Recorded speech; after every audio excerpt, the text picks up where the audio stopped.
अगला पॉइंट है प्रजातीय विभेद।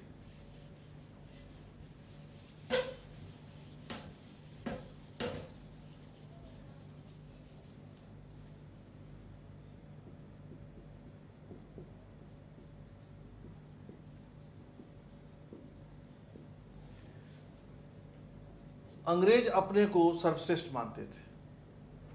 वे हमें काला, कुत्ता वगैरह वगैरह से संबोधित किया करते थे। काफ़ी भेद रखा करते थे। जिस ट्रेन में फर्स्ट क्लास के बोगी में अंग्रेज सफ़र कर रहा होता था, उसमें भारत के लोगों को जाने की अनुमति नहीं थी। काफ़ी भेदभाव के साथ भारत के साथ बर्ताव किया जाता था, भारत के लोगों के साथ बर्ताव किया जाता था। यह चीज़ अब मध्यम वर्ग को, बुद्धिजीवी को और लोगों को अब पसंद नहीं आ रहा था। तो इस प्रजातीय विभेद की जो नीति थी, इसके कारण भी भारत में राष्ट्रवाद आगे बढ़ा और फिर लोगों ने अब अंग्रेजों का विरोध करना शुरू किया। हम लोग आगे देखेंगे कि किस प्रकार इल्बर्ट बिल आया था और उसका क्या विरोध हुआ था। लीटन ने जो इल्बर्ट बिल लाया, रिपन ने, उसमें क्या विरोध उसका हुआ था, इसकी चर्चा हम लोग आगे करेंगे। अगला है भारत का राजनीतिक एकीकरण।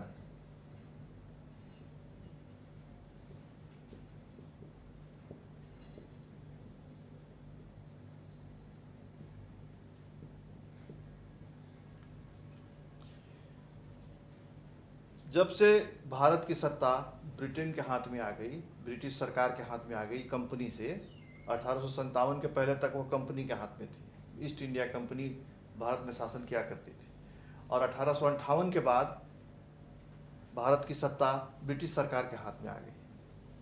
तो इन लोगों ने भारत का राजनीतिक एकीकरण करना शुरू किया। इन लोगों ने ट्रेन की शुरुआत की। इन लोगों ने पोस्ट एंड टेलीग्राफ की शुरुआत की डलहौजी के द्वारा और फिर कई राज्यों को आपस में मिलाने का इन लोगों ने प्रयास किया। डलहौजी की जो नीति थी वो काफ़ी इसमें प्रभावकारी रही। इस राजनीतिक एकीकरण के कारण भारत में राष्ट्रवाद की भावना बढ़ी। अब जो लोग एक जगह पर स्थिर रहा करते थे, अब ट्रेनों के द्वारा एक स्थान से दूसरे स्थान पर जाते थे, वहाँ के मनोभावना को समझते थे और वहाँ पर अपने राष्ट्रवाद की बातों को आदान प्रदान किया करते थे। इस तरह राजनीतिक एकीकरण के कारण भी भारत में राष्ट्रवाद आगे बढ़ा। अगला है सरकार की प्रतिगामी नीति, सरकार की नीतियां।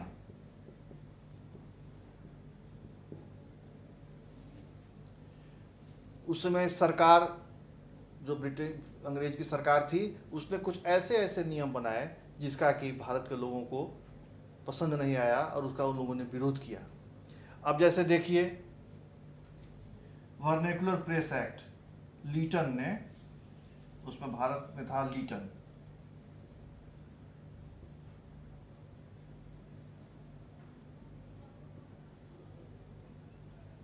इसने वर्नेकुलर प्रेस एक्ट लगाकर प्रेसों पर प्रतिबंध लगा दिया।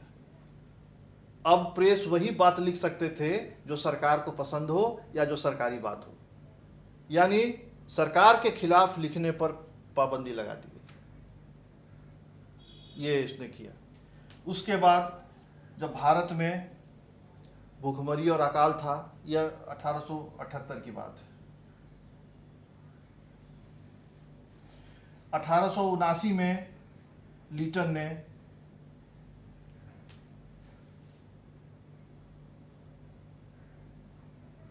आर्म्स एक्ट लाया। आर्म्स एक्ट के द्वारा कोई भी व्यक्ति अब हथियार नहीं रख सकता था। हथियार रखना बंद कर दिया गया, यानी भारत के लोगों को पूरी तरह पंगु और नपुंसक बनाने का प्रयास किया जाने लगा। फिर प्रेसों पर, विश्वविद्यालयों पर, प्रेस पर जब प्रतिबंध लगा, उसके बाद विश्वविद्यालयों पर भी प्रतिबंध लगा दिया गया। यानी पूरी तरह भारत में अब ये लोग यहाँ के अपनी नीतियों के द्वारा भारत के लोगों को तंग करना चाह रहे थे। उस समय जब भारत में अकाल था, भूखमरी थी, उसी समय लीटन ने दिल्ली दरबार का आयोजन किया और उस पर लाखों खर्च किया। भारत के लोग समझने लगे कि अभी भारत में हमें खाने के लिए फुर्सत पैसा नहीं, अनाज नहीं है, और दिल्ली दरबार पर शाही खर्च किया गया।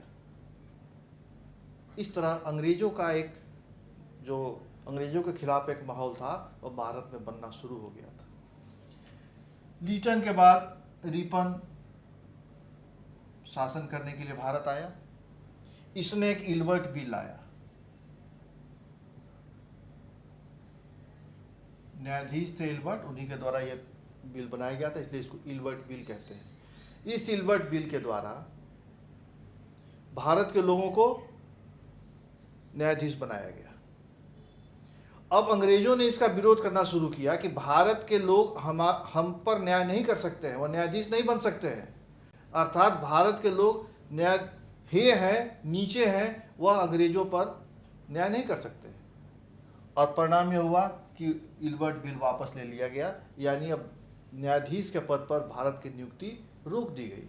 इसका विरोध भारत में होना शुरू हुआ, क्योंकि भारत के लोगों को लगा कि हम जब शिक्षा के मामले में, बुद्धि के मामले में हम अगर आपके समकक्ष हैं तो सिर्फ न्याय, हम पर न्याय करने का अधिकार आप ही को क्यों है। और अंग्रेज जब अंग्रेज का न्याय करता था तो उसमें वह कुछ शिथिलता रखता था, न्याय काफ़ी मुलायम होता था। जिस तरह की सज़ा दी जानी चाहिए थी नहीं दी जाती थी। एक यह भी कारण बना। तो इस प्रकार हम देख रहे हैं कि भारत में राष्ट्रवाद के उदय के कारण धीरे धीरे एकत्रित हो रहे थे। अगला कारण है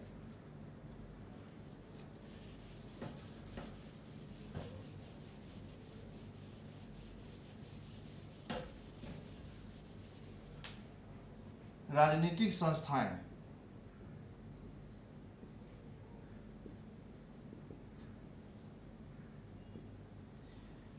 कांग्रेस की स्थापना हम जानते हैं कि 1885 ईस्वी में हुई थी।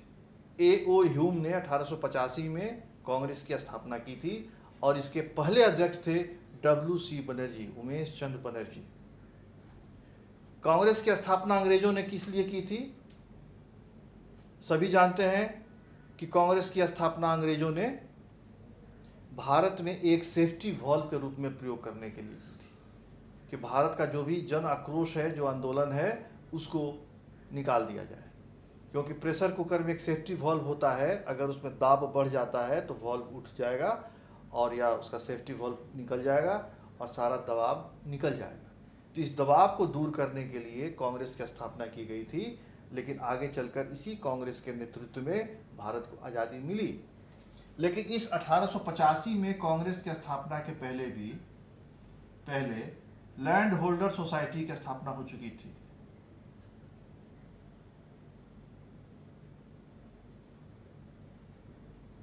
बॉम्बे एसोसिएशन की स्थापना हो चुकी थी।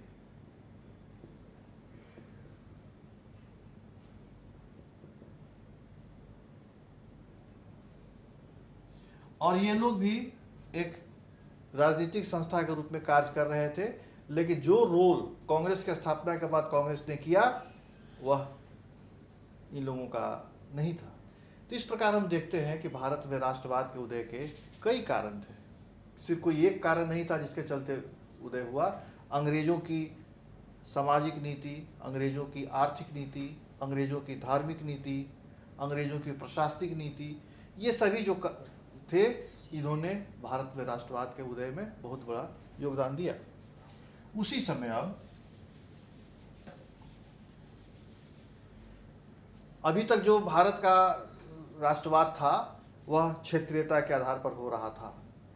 लेकिन अब भारत में एक ऐसे व्यक्ति का पदार्पण होता है जिसने भारत के पूरे राजनीतिक रंगमंच पर हलचल पैदा कर दिया। वो व्यक्ति थे मोहनदास करमचंद गांधी। इनका जो 3 आंदोलन है वह काफ़ी मशहूर है। पहला है असहयोग आंदोलन,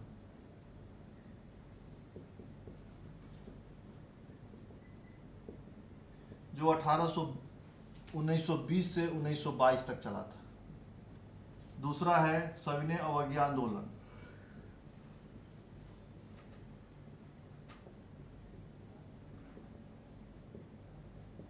जो 1930 से 1934 तक चला था, और तीसरा है भारत छोड़ो आंदोलन,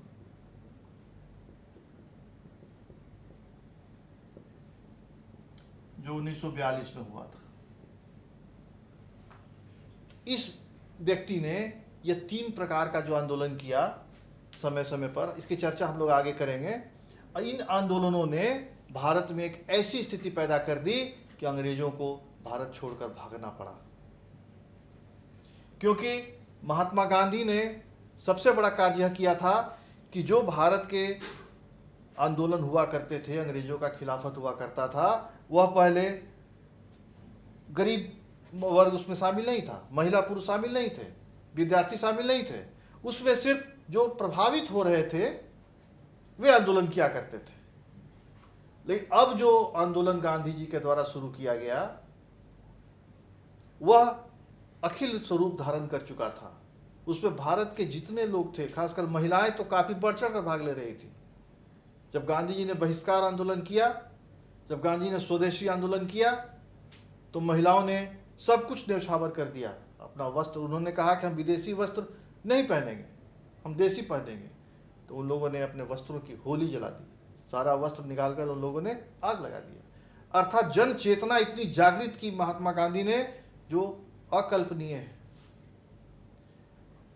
हम लोग चूंकि गांधी जी के समय में नहीं हैं, हम लोग उनकी बात को ही जानते हैं, लेकिन कहा जाता है कि कभी भी भारत रहेगा, जब तक भारत रहेगा तब तक महात्मा गांधी अमर रहेंगे। लोगों को विश्वास नहीं होगा कि एक कपड़े में और एक लाठी के सहारे किसी व्यक्ति ने भारत को आज़ाद किया, आज़ाद कराया।